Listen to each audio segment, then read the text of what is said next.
고맙습니다.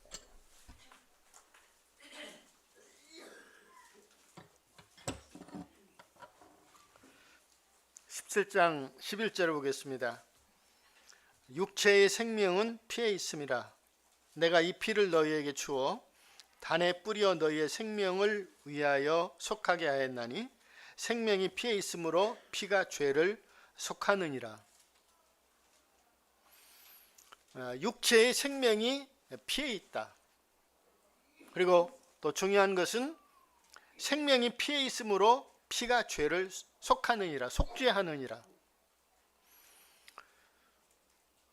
사람들이 죄로부터 여러 방법을 통해서 구원의 길을 찾습니다. 하나님의 구원의 방법과 길이 무엇인가 하는 것이 여기에 레위기서 17장 11절에 분명히 기록이 되어 있습니다. 피가 죄를 속죄하느니라. 왜 그러한가요? 죄의 싹은 사망입니다. 다시 말하면 죄의 싹은 피 흘림을 상징하는 사망을 말씀하고 있다고 하는 거죠. 내 생명이 피가 흘려질 때 그 형벌이 그 희생제물을 통해서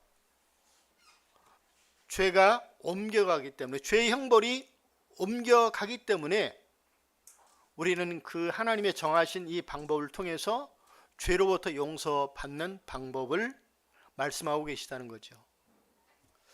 이걸 대속의 원리라고 얘기하는데, 생명을 살리기 위해서 생명의 값이 지불되어야 되는 거죠.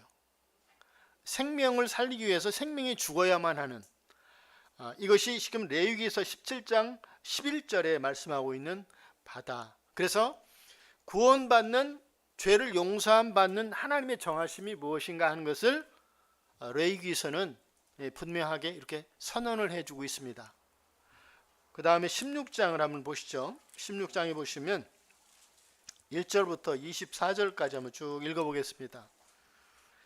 아론의 두 아들이 여호와 앞에 나아가다가 죽은 후에 여호와께서 모세에게 말씀하시니라. 여호와께서 모세에게 이르시되 내 형 아론에게 이르라. 성소의 장한 법궤의 속죄소 앞에 무시로 들어오지 말아서 사망을 면하라. 내가 구름 가운데서 속죄소 위에 나타남이니라.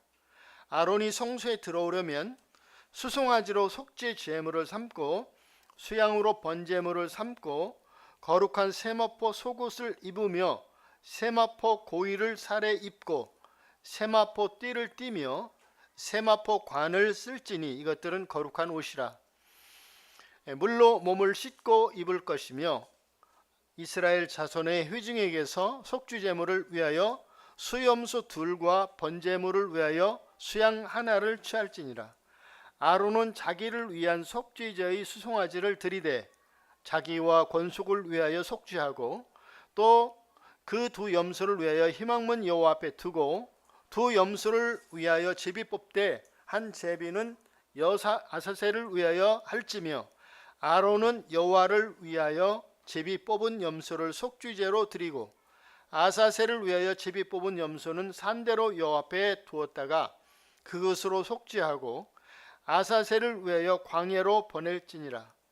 아론은 자기를 위한 속죄제의 수송아지를 들이되 자기와 권속을 위하여 속죄하고 자기를 위한 그 속죄제 수송아지를 잡고 향로를 위하여 여호와 앞 단 위에서 피운 불을 그것을 채우고 또 그 두 손에 곱게 간 향기로운 향을 채워가지고 장 안에 들어가서 여호와 앞에서 분향하여 향연으로 증거궤의 속죄소를 가리우게 할지니 그리하면 그가 죽음을 면할 것이며 그는 또 수송아지 피를 취하여 손가락으로 속죄소 동편에 뿌리고 또 손가락으로 그 피를 속죄소 앞에 7번 뿌릴 것이며 또 백성을 위한 속죄제 염소를 잡아가 그 피를 가지고 장 안에 들어가서 그 수송아지 피로 행함같이 그 피로 행하여 속죄소 위와 속죄소 앞에 뿌릴지니 곧 이스라엘 자손의 부정과 그 범한 모든 죄를 인하여 지성소를 위하여 속죄하고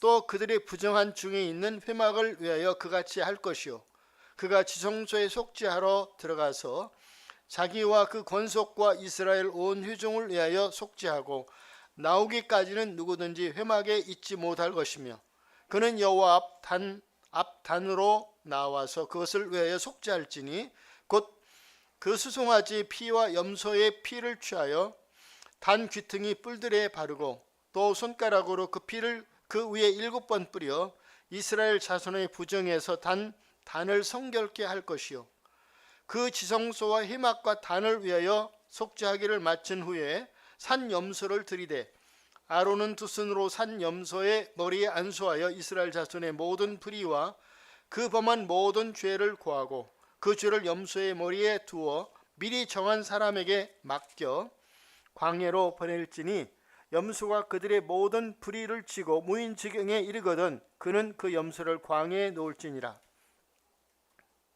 그리고 34절 한 절을 더 읽겠습니다. 이는 너의 영혼이 지킬 규례라. 이스라엘 자손의 모든 죄를 위하여 1년 1차 속죄할 것이니라. 아론이 여호와께서 모세에게 명하신 대로 행하니라. 16장 1절부터 22절까지 내용이 보면은 1절부터 4절까지는 제사장의 직무를 하는 의식에 관해서 말씀을 해주고 있습니다. 그리고 5절부터 10절까지 이스라엘 백성들을 위한 속죄소의 속죄제를 드리는 제물에 관해서 언급해 주고 있고 그 다음에 11절부터 15절까지는 14절까지는 아론 자신의 속죄물에 대해 속죄죄물에 관해서 말씀해 주고 있습니다. 다시 15절부터 22절까지 내용은 백성들을 위한 속죄제의 제사의 의식에 관해서 말씀해 주고 있습니다. 그러니까 16장 전체적인 이 부분이 무엇에 대해서 언급을 해주고 있느냐면 속죄일이라고 하는 이 의식을 통해서 그리고 또 제사를 통해서 죄를 용서받는 방법과 효력에 대해서 언급해 주고 있습니다. 그래서 레위기서는 보기에는 반복적인 제사장의 직무와 관계된 이야기들을 반복해서 기록해 주고 있기 때문에 내용이 외면적으로 볼 때는 지루한 그런 내용임에도 불구하고 분명히 죄인들에게는 우리가 출애굽기를 통해서 죄가 무엇인지를 하나님 앞에 깨닫게 된 죄인들이 어디에서 무엇을 통해서 구원을 받을 수 있는 구원의 방법이 무엇인가 하는 것을 찾게 될 때 레위기서는 그 길을 안내해 주는 가이드 역할을 한다는 거죠. 그래서 우리가 16장을 통해서 우리가 이 말씀을 읽게 될 때 이따가 다시 한번 언급을 해서 말씀을 드리겠습니다마는 히브리서 10장에 보면은 율법은 장차 오는 좋은 일의 그림자라. 장차 올 것들을 대망하게 되는 그림자로 주어진 모형이라고 하는 것을 이해할 필요가 있습니다. 우선 16장 1절부터 쭉 읽어나가는 가운데서 11절부터 14절까지를 먼저 보면 아론이 이스라엘 백성들을 위한 제사, 속죄제의 제사를 드리기 전에 먼저 해야 할 일이 뭐냐? 자신과 자신의 가족을 위한 속죄제의 제사를 드리는 일입니다. 왜 그런가요?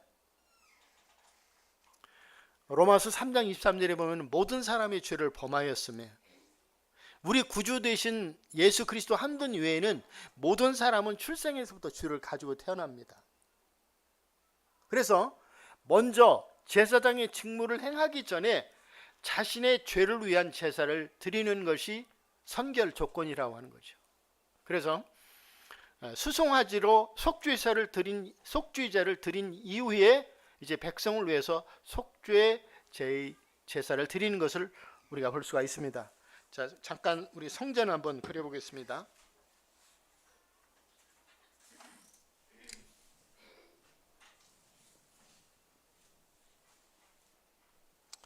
성전에 보면 우리가 출입문을 통해서 들어가게 될 맨 처음에 만나는 게 뭐죠? 번제단입니다. 번제단이라고 하는 것은 제물을 태우는 거예요. 태우는 장소예요. 그 다음에 여기 물두멍이 있습니다. 제사장이 성전에서 봉사하기 전에 손과 발을 씻는, 다시 말하면 거룩한 이 직무를 하기 전에 그들의 행실이 하나님 앞에 바라야 된다고, 올바라야 된다고 하는 것을 의미해 주고 있는 거죠. 그 다음에 그 안에 성막이라고 하는 것이 있습니다. 그 안에 여기를 성소라고 부르고 여기를 지성소라고 부릅니다.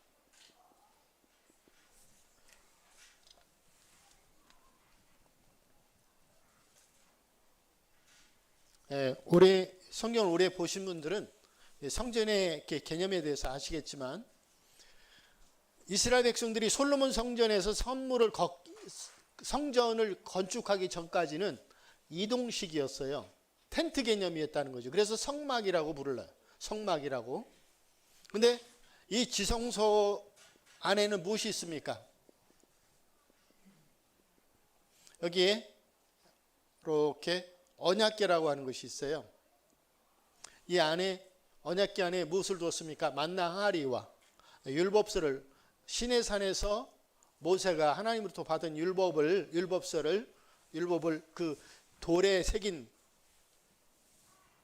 계명들을 이 언약궤 안에 보관을 했습니다. 그리고 이 언약궤를 덮는 뚜껑을 뭐라고 부릅니까? 시은자. 우리말로는 뭐라고 부르죠? 시은자라고도 맞는 말인데, 속죄소. 속죄사라고 부릅니다. 근데 여기에는 이 성소라고 하는 것은 두 가지가 있어요.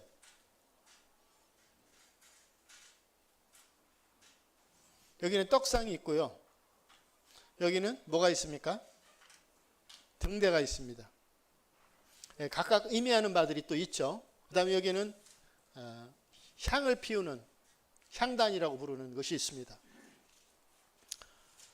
그러면 이스라엘 백성들이 제사장이라고 하는 직무를 세워서 하나님 앞에 제사를 드릴 때 그 제사를 주관하는 사람을 제사장이라고 얘기를 하는데, 이 속죄일이라고 하는 것은 이스라엘 종교력으로 7월 10일입니다.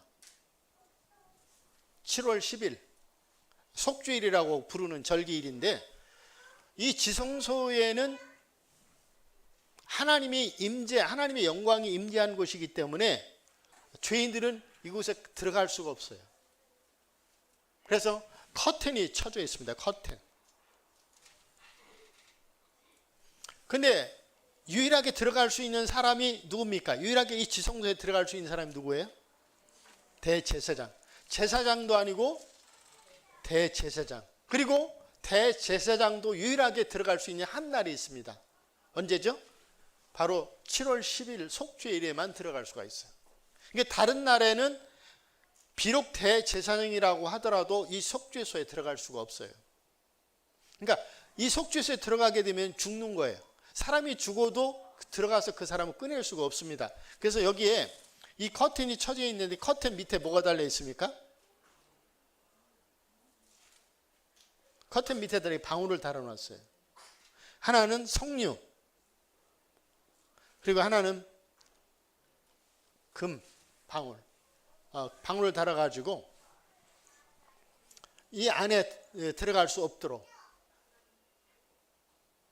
제가 이 얘기를 잘못 드렸는데, 제사장의 옷에 이와 같은 것이 되어 있어요.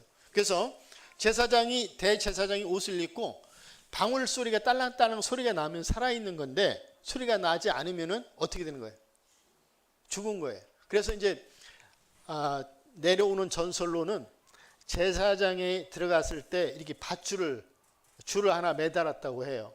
그래서 만약에 어떤 불의 사고가 의해서 하나님의 그 영광 가운데 불순한 이런 일로 인해서 죽음을 당했을 때 들어가서 끊을 수가 없으니까 줄로 당겨서 꺼냈다. 이와 같은 이야기가 있습니다. 그래서 여기에 레위기서 16장을 이해하려면 이 성소라고 하는, 성전이라고 하는 그리고 또 성막이라고 하는 개념을 이해해야만 우리가 이해할 수가 있습니다. 그래서 먼저 첫 번째 아론이 자기와 자신의 가족을 위해서, 그도 죄인이기 때문에 자신을 위한 속죄제를 먼저 드리는 거예요. 제물은 차이가 있죠. 여기에 제물을 보면은 아론을 위해서, 그 다음에 회중을 위해서, 잠깐 한번 볼게요. 몇 절이냐면 3절을 한번 보시죠. 16장 3절에 보면은 아론이 성소에 들어오려면 수송아지로 속죄제물을 삼고, 근데 5절을 보면은 이스라엘 자손의 회중에게서 속죄제물을 위하여 수염소 들과, 이렇게 나옵니다. 차이가 있죠. 여기에는 수송아지, 그 다음에 수염소. 또 그 레위기서 4장에 보면 이런 부분이 나옵니다. 그 비중, 죄를 범했을 때 속죄하는 그 비중이 있는데 맨 처음에 언급된 사람이 누구냐면 제사장이에요. 회중보다도 제사장이 범죄한 문제가 더 커요, 비중이. 그 다음에 회중, 그 다음에 족장, 그 다음에 평민. 이렇게 그 죄의 경중에 관해서 누구 똑같은 죄를 범했다고 할지라도 제사장이 죄를 범한 것이 더 비중이 크다고 하는 것을 성경은 언급해 주고 있습니다. 그래서 이제 그 제물의 차이가 있는데,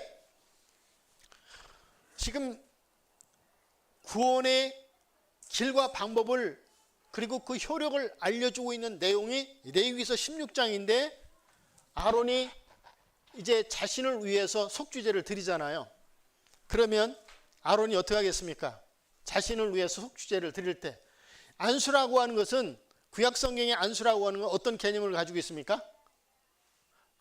전가한다고 하는 그런 의미를 가지고 있어요. 우리 종희 형제가 잠깐 제물이 좀 되겠네. 젊은 형제니까. 이게 제사장이 아론이 이렇게 안수를 하잖아요. 그럼 어떻게 됩니까? 아론의 자신과 자신의 가족들의 죄가 어떻게 돼요? 이렇게 전가가 옮겨지는 거죠. 그럼 이 양이 레위기서 17장 11절에 피가 흘려진다고 하는 것은 죄의 형벌을 이 제물이 대신한다는 거죠. 희생 제물이. 그래서 내가 받아야 할 죄의 심판을 누가 받는 거예요? 이 희생 제물이 받는 거죠. 그래서 그 형벌이 옮겨졌기 때문에 우리는 내가 받아야 할 죄의 형벌로부터 노임을 받게 되는 거죠. 죄사함을 받게 되는 거죠. 그것이 이제 레위기서에서 쭉 반복적으로 제사장의 직무를 통해서 설명하고 있는 내용이다. 그런데 우리가 죄를 졌을 때 이런 부분이 있지 않겠습니까? 일회성죄. 일회성으로 죄를 짓는 거에 대해서 죄를 짓 때마다 와서 용서를 받는 거예요. 그런데 이 속죄일이라고 하는 이 제사의 일회성 제사와 이 속죄일이라고 하는 절기의 제사와의 차이가 있다면 어떤 것이 다를까요? 똑같이 죄가 용서받는 결과는 같은데, 일회성의 제사와 그냥 죄를, 내가 개인적으로 죄를 졌을 때 죄를 범한 문제하고 속죄일의 제사하고는 어떤 차이가 있느냐는 거죠. 지금 아까 34절을 읽었었잖아요. 다시 한번 볼게요. 34절을 보면은 16장 34절에 이는 너희 영원히 지킬 규례라. 이스라엘 자손의 모든 죄를 위하여 1년 1차 속죄할 것이니라. 그러니까 이것은 반복해서 해마다 드리는 제사거든요. 그런데 그 1년 동안에 모든 죄를 용서받는 다른 제사와 차이가 있다면, 이것은 1년 동안의 죄를 다 용서받는 그런 차이가 있다는 거죠. 일회성의 제사는 그 한 번에 대한 용서라면, 이거는 1년 동안의 죄를 용서받는 그런 효력의 차이가 있다고 하는 것을 볼 수가 있어요. 그래서 아론이 자기를 위한 속죄제의 제사를 드린 이후에 회중을 위한 제사에 있어서는 이제 제물이 2개예요. 왜 2개입니까? 지금 다시 한번 그 5절을 보겠습니다. 16장 5절에 이스라엘 자손의 회중에게서 속죄제물을 위하여 수염소 2과 번제물을 위하여 수양 1를 취할지니라. 아론은 자기를 위한 속죄제의 수송아지를 들이되 자기의 권속을 위하여 속죄하고 그 다음에 8절에 보면은 7절 또 그 두 염소를 취하여 희명문 여호와 앞에 두고 두 염소를 위하여 제비 뽑되 한 제비는 여호와를 위하고 한 제비는 아사셀을 위하여 할지며. 근데 아론의 제사는 제물이 하나입니다. 근데 회중을 위한 제물은 소염수가 2마리예요. 근데 제비를 뽑는 거예요. 제비를 뽑아서 하나는 여호와를 위하고 하나는 아사셀을 위하고. 근데 아사셀이라고 하는 말이 어떻게 지금 밑에 보면은 어떻게 기록이 되어 있나요? 내어놓는다. 그 내어놓는다고 하는 거는 그 뒤에 있는 내용을 한번 잠깐 보시죠. 21절을 한번 보세요. 21절에 보시면 아론은 두 손으로 산 염소의 머리에 안수하여 이스라엘 자손의 모든 불의와 그 범한 모든 죄를 고하고 그 죄를 염소의 머리에 맡겨두어 미리 정한 사람에게 맡겨 광야로 보낼지니. 자, 염소가 2마리가 있어요. 그런데 한 마리는 똑같이 아론을 위해서 속죄를 드린 것처럼 이제 여호와를 위해서 선택된 제물에게 아론이 안수를 하는 거예요. 그러면 이스라엘 백성들의 죄가 어디로 넘어갑니까? 이 희생제물에게 전가가 되는 거죠. 옮겨지는 거예요. 그래서 이 희생제물의 피 흘림을 통해서 이스라엘 백성들을 향했던 하나님의 진노가 이제 심판이 끝나게 되는 거죠. 그런데 한 마리는 어떻게 합니까? 그래서 이 한 마리는 피를 흘리잖아요. 근데 살아있는 아사셀, 내어놓음을 위해서 광야로 보내기 위해서 선택된 염소는 똑같은 방법으로 안수를 하는 거예요. 근데 이 염소는 죽이지 않고 피를 흘리지 않고 어디로 보내냐면 광야로 보내는 거예요. 왜 그런 차이가 있을까요? 한 마리는 피를 흘리는데 한 마리는 이 광야로 왜 보내질까요? 시편 한번 보시죠. 시편 103편을 보겠습니다.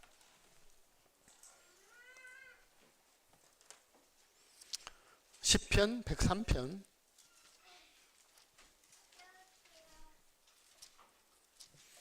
형제자매들이 이제 물론 개인적으로 복음을 전할 때 하나님이 살아계시다고 하는 것이 증거가 돼야 되잖아요. 그 다음에 성경이 하나님의 말씀이라고 하는 것이 증거가 돼야겠죠. 그리고 자신이 죄인이라고 하는 것을 깨닫게 됐을 때 우리가 어떻게 구원의 방법을 알려줄 수 있는가. 레위기서 16장은 좋은 하나님의 복된 소식을 증거하는 좋은 증거가 되죠. 그래서 시편 103편에 보면은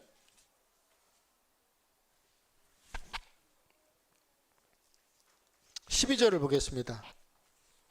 12절에 동이 서에서 먼 것 같이 우리 죄가를 우리에게서 멀리 옮기셨으며. 그러니까 아사셀을 위해서 내어놓는 이 염소는 똑같은 방법으로 안수를 해서 피를 흘리지 않고 광야로 멀리 무인지경에 멀리 보냄으로 인해서 다시 그 염소가 돌아오지 않도록 멀리 보내는 이유는 하나님께서 우리의 죄가를 이스라엘 이 당시에는 그렇죠. 이스라엘 백성들의 죄가를 동이 서에서 먼 것처럼 멀리 죄가를 옮기셨다고 하는 이와 같은 증거로서 하나님이 이스라엘 회생의 제사 가운데 이와 같은 것을 말씀하고 계시다는 거죠. 그래서 다시 한번 레위기서 17장과 16장은 하나님이 용서받는 죄를 용서받는 정하심이 무엇이냐? 피 흘림이라고 하는 것. 그래서 히브리서 9장 22절에 보면 율법을 쫓아 거의 모든 물건이 피로써 정결케 되나니 피 흘림이 없은즉 사함이 없느니라. 이 성경이 분명히 이렇게 언급이 되어 있지만 사람들이 죄 용서받는 유일한 하나님의 정하심이 무엇인지 잘 모르는 거예요. 그래서 우리가 구약에서도 그런 예를 찾을 수가 있습니다. 우리가 창세기 4장에 보면 두 사람이 나오죠. 아벨이 제사를 드리고 그 다음에 누가 제사를 드립니까? 가인이 제사를 드리죠. 그런데 왜 제사가 차이가 있죠? 똑같은 거예요. 그들이 구원받는 죄 용서함을 받는 방법을 마음속에 확실히 새겨져 있지 못하기 때문에 그런 차이가 있는 거죠. 우리가 아담의 가죽옷을 통해서도 이 원시복음이라고 얘기하잖아요. 하나님이 이 레위기서를 통해서 죄 용서하는 이 하나님의 확실한 정하심이 무엇인가 하는 것을 언급하시기 전에도 하나님은 성경 속에서 원시복음을 통해서 무엇을 계속해서 말씀해 오셨느냐면 아담의 가죽옷을 통해서도 무엇을 상징하고 있습니까? 피 흘림. 제물이 피 흘려질 때 아담과 하와가 용서받는 방법에 대해서 그 그림을 보여주고 계시다는 거죠. 또한 아벨과 가인의 제사 가운데서도 양의 제사를 드린 사람과 그리고 자기 방법을 통해서 제사를 드린 사람의 이 두 가지 정도의 차이에서도 동일하게 더 나은 제사를 드린 하나님이 합당하게 여기신 그 제사가 바로 무엇이냐면 피의 제사라고 하는 것을 두 제사의 차이에서도 말해주고 있다. 그 다음에 출애굽기 12장에 있어서도 장자의 심판으로부터 피할 수 있는 유일한 길이 무엇인가?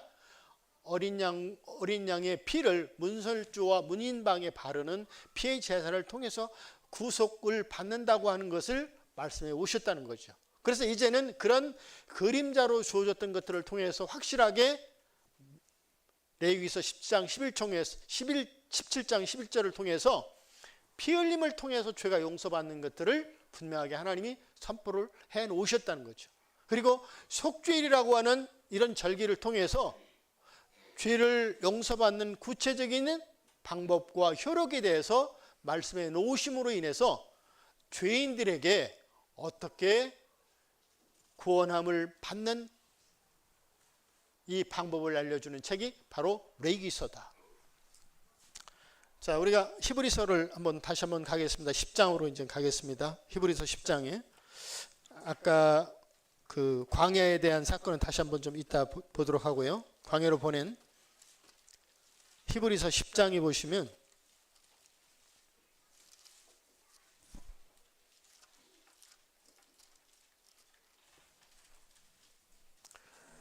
제가 요걸 조금 더 말씀을 드려야 될 것 같으네요. 10장을 읽기 전에 지금 이 지성소에 들어가서 안수를 해서 제물의 피를 받잖아요. 그럼 그 피를 가지고 제사장이 이 지성소에 들어가는 거예요.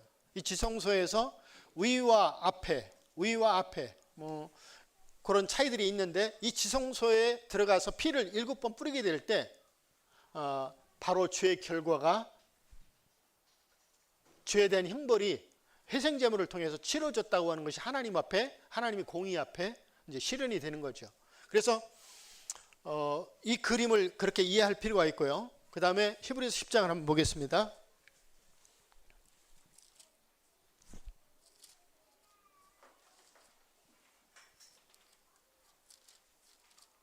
히브리서 10장 1절부터 한번 읽어볼게요.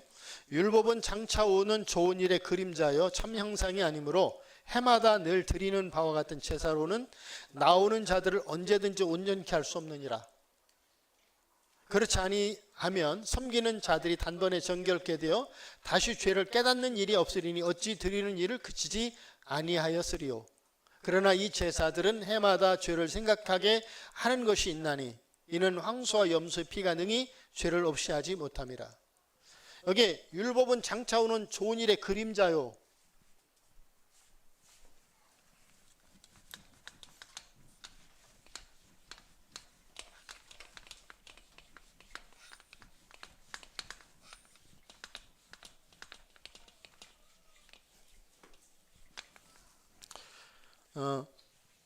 율법 안에는 세 가지가 있습니다. 세 가지.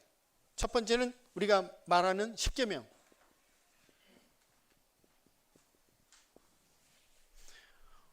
우리가 이것을 형법이라고 부릅니다.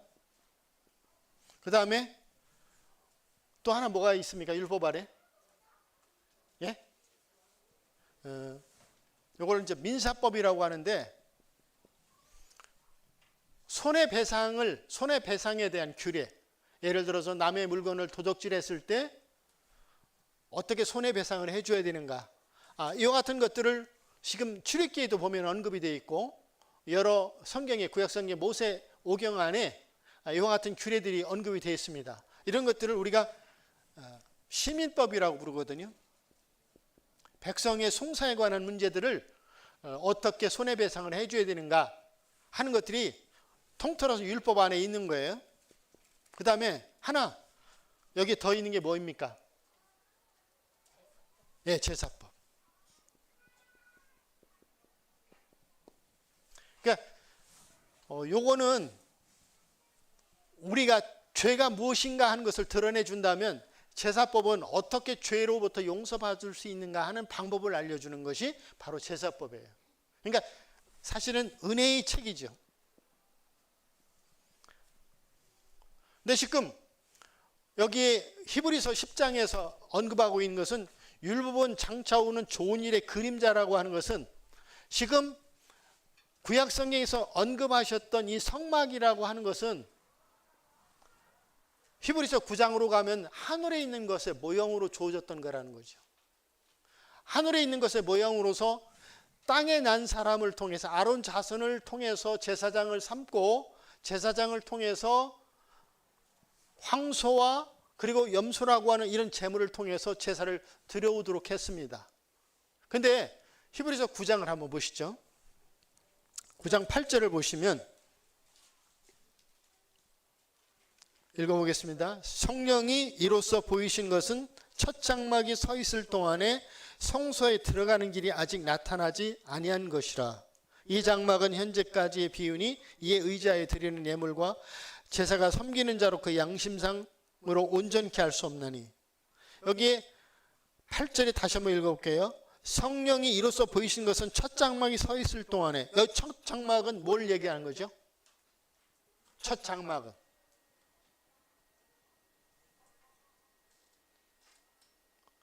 첫 장막은 무엇을 얘기하는 거예요? 지금 모세가 우리가 출애굽기에 보면은 모세를 통해서 성전을, 그러니까 성막을 건축을 하잖아요. 성막. 그리고 이제 시간이 쭉 이스라엘 백성들이 변천 과정을 거쳐서 1500년 후에 솔로몬을 통해서 성전이 이제 건물로 이동식이 아니라 건물로 성전을 건축을 하게 되잖아요. 그런데 이 모든 것들이 성막이든 성전이든 이 모든 것들은 첫 장막이라고 부르는 것들이에요. 첫 장막. 하늘에 있는 것의 모형. 이것은 다 첫 장막이라는 거죠. 그런데 이 첫 장막은 장막이 있을 동안에 성소에 들어가는 길이 아직 나타나지 않았다. 다시 말하면 아까 지성소가 있었잖아요. 지성소와 성소 사이에는 뭐가 있었다고 그랬죠? 커튼, 회장이 있었단 말이에요. 이 안에 들어가는 길이 열리지 않았어요. 이렇게 문이 닫혀 있었어요. 왜 닫혀 있었습니까? 이제 그 차이가 뭐냐면 11절, 9장 11절을 이제 11절부터 한번 보시죠. 그리스도께서 장래 좋은 일의 대제사장으로 오사 손으로 짓지 아니한 곧 이 창조에 속하지 아니한 더 크고 온전한 장막으로 말미암아 염소와 송아지 피로 아니하고 오직 자기 피로 영원한 속죄를 이루사 단번에 성소에 들어가셨느니라. 염소와 황소의 피와 및 암송아지 죄로 부정한 자에게 뿌려 그 육체를 정결케 하여 거룩케 하거든 하물며 영원하신 성령으로 말미암아 흠없는 자기를 하나님께 드린 그리스도의 피가. 여기 보면 첫 장막에서의 제사의 제물은 무엇이었습니까? 10장에도 한번 보시죠. 4절에 보면은 이는 황소와 염소의 피가. 그러니까 처음 장막에서의 제사의 제물은 무엇이었느냐면 앞으로 7년 환란 가운데 다시 성전이 건축이 돼요. 그 삼성전이라고 하는데 그 성전에서도 쓰여질 제물이 뭡니까? 염소, 황소의 피예요. 그런데 이거는 불완전한 제물이라는 거죠.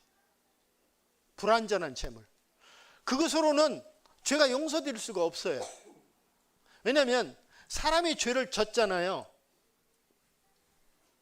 사람이 죄를 졌기 때문에 완전한 제물이려면 두 가지 조건이 있어요. 완전한 제물의 조건이 뭡니까? 사람이어야 된다는 거죠. 그 다음에 또 하나는 뭐죠? 죄가 없어야 된다는 거. 근데 이것이 아직 준비가 되어 있지 않았어요. 처음 장막에 있어서는.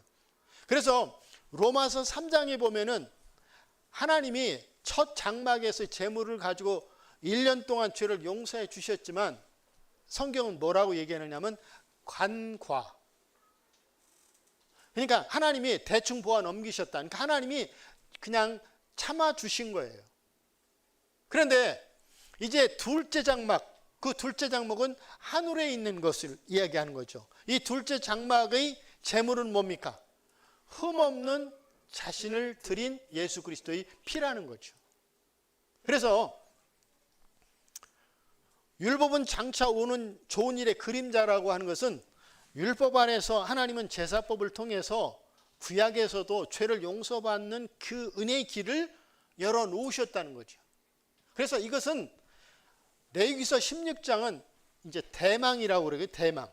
많이 쓰는 단어가 아니죠. 대망이라는 단어가 뭡니까? 대망한다.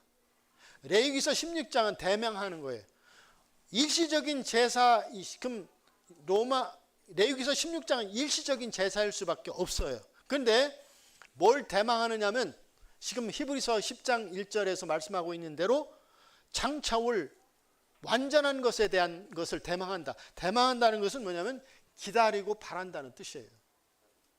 모형으로 주어졌다는 거죠. 언제까지?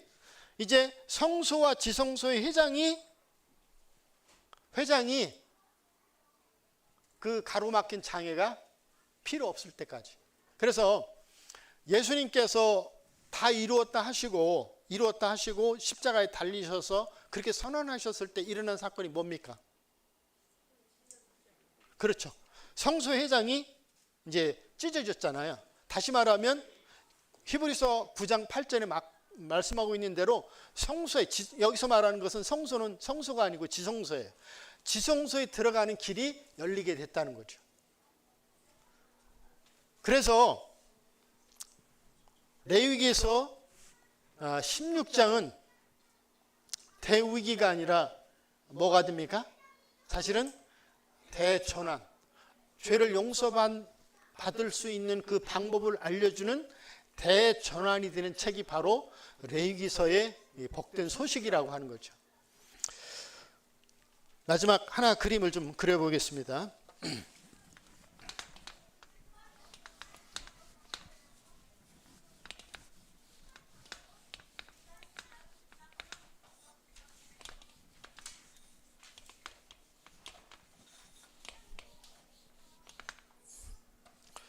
요한복음 1장 29절을 한번 보시죠.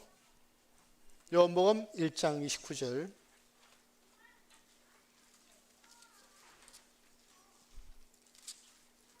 (1장 29절에) 보시면 읽어보겠습니다. 이튿날 요한이 예수께서 자기에게 나오심을 보고 가로되 보라 세상 죄를 지고 가는 하나님의 어린 양이로다.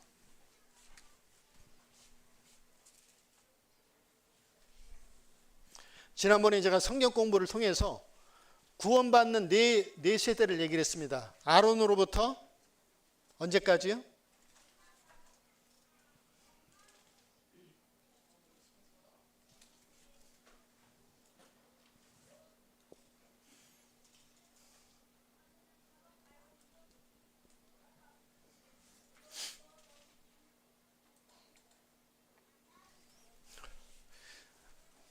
세상이라고 하는 것은 아담으로부터 시작이 됩니다. 그리고 언제까지 세상이 끝나느냐면 이거를 지금 은혜의 시대라고 부릅니다. 예수님이 공생애를 시작하신 요한복음 1장 17절에 보면은 세례 요한의 사역이 시작일 때부터 이제 하나님에 대한 천국의 침노가 열렸다고 이렇게 말씀을 하시죠. 그 마태복음 11장에 그 말씀이 기록이 되어 있습니다. 그래서 예수님의 출생과 함께 은혜 시대가 이제 시작이 되는데 엄밀히 말하면 세례 요한의 선포로부터 시작이 되는 거죠. 은혜 시대는. 그리고 그 전에는 율법 시대라고 부릅니다. 그리고 은혜 시대가 끝나면 7년 환란이라고 하는 시대가 있습니다. 그리고 7년 환란이 끝나면 천년왕국이라고 하는 또 새로운 시대가 있습니다. 그래서 구원받는 네 부류의 세대가 있다고 하는 걸 말씀을 드렸었죠. 오후에 성경 공부를 하면서 여기에 아담으로부터 오순절 전까지 구원받는 사람들, 그리고 오순절 구원받은 후부터 휴거 때까지, 이걸 우리가 교회라고, 신약교회라고 부른다. 구원받는 교회라고 하는 것은 이제 건물이 아니고 구원받은 성도들에 의해서 건축되는 영적인 공동체, 이걸 갖다 교회라고 부른다. 그 다음에 7년 시대에 구원받는 사람들, 그 다음에 또 이 천년왕국에 가서 구원받는 사람들, 구원받는 네 부류의 세대가 있다고 하는 걸 말씀을 드렸는데, 2000년 전에 예수님이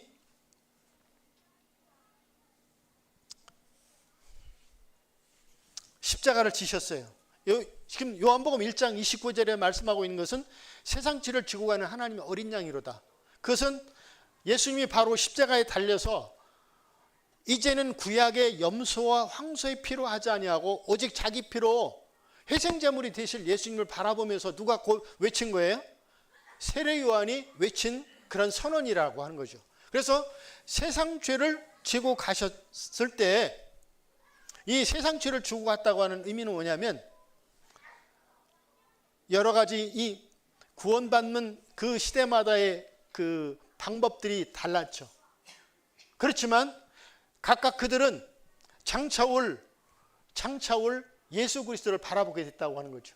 그 다음에 그 이후의 사람들, 십자가의 상권을 놓고 아담으로부터 그 이전의 사람들, 그 이후의 사람들, 우리 종희 형제가 몇 년 출생인가? 네? 95년? 네, 95년. 주님이 더디 오신다면 2005년까지 100세 시대를 한번, 2095년. 100세 시대를 산다고 가정했을 때, 이 십자가가 가지고 있는 의미는 이후에 태어난 이 모든 사람들의 과거와 현재와 미래라고 하는, 우리가 죄의 속성을 가지고 살아가기 때문에 현재의 시점을 놓고 봤을 때 우리는 출생에부터 과거로부터 현재까지 시점에 우리를 과거라고 하는 그 시간 속에 죄가 있습니까? 없습니까?